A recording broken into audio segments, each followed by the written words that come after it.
Hi guys, welcome back to Leafy Thiefy.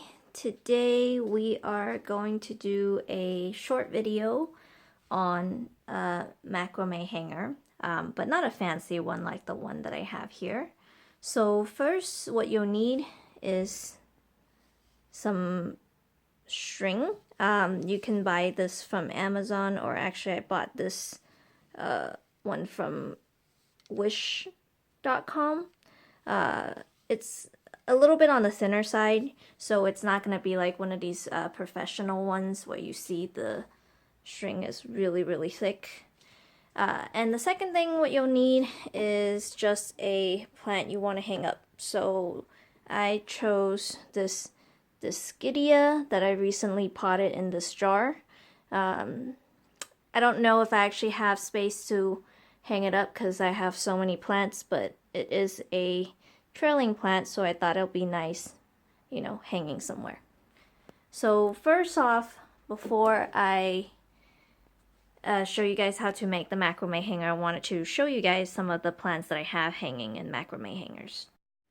Here's a very good example of a plant that's really large, and also you can see here, this is a professionally made macrame hanger. It's, you know, quite beautiful in its design. However, I pretty much can never take this plant out without the help of someone else because of how complex the knots are. And as you can see, this vining plant kind of intertwines already with some of the strings that's being used.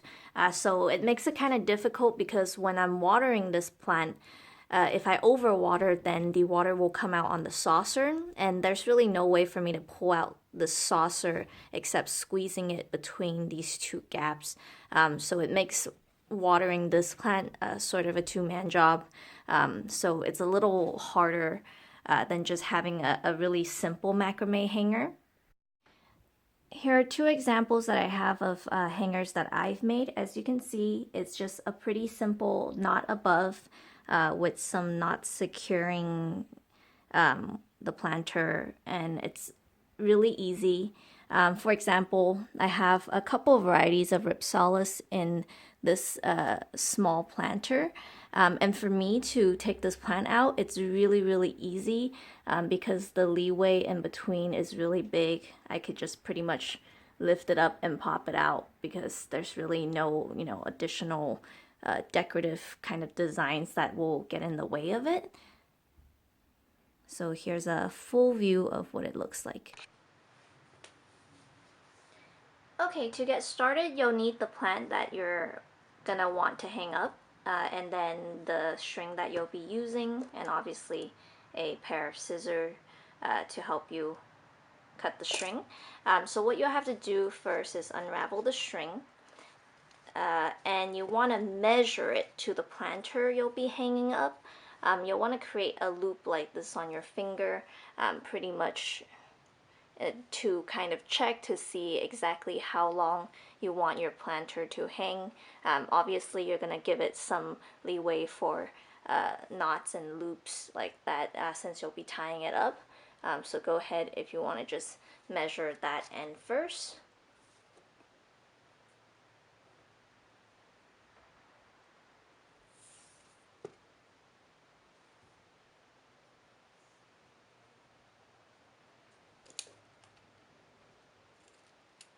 Okay, so you're gonna do this step 4 times. Basically get 4 strings that are the exact same length. I've already pre-cut some strands, so now I will have 4 pieces that will be the exact same. Okay, now what you want to do is obviously have this loop and then the remainder of your string. You'll see this is the other end right here.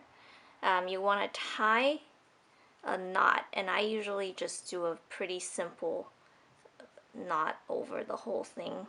And what this part is just the hook at the end of your macrame hanger of where it's gonna actually hooked onto.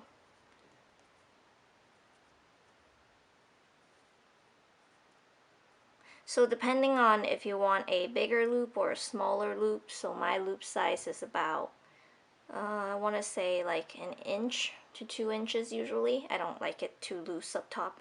And it'll be a pretty secure knot since you're tying all 4 strands together.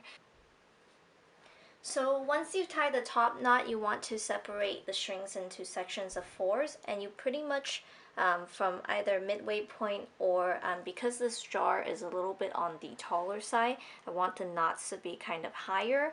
I'll go a little bit shorter on top, so you'll take one side or one string from one of the sections and one string from the other section, and you'll just go ahead and tie a knot. You may have to do this a couple of times, or you may have to untie once you've made it, because you'll realize it doesn't fit perfectly in your planter, but that's completely okay. And then just go ahead and tie another section. Okay, once you have your 4 knots, you're going to do the same thing again. You're going to find one string that's coming out one of the knots and one string from the other knot, and you're going to go ahead and tie a secondary knot here at the bottom.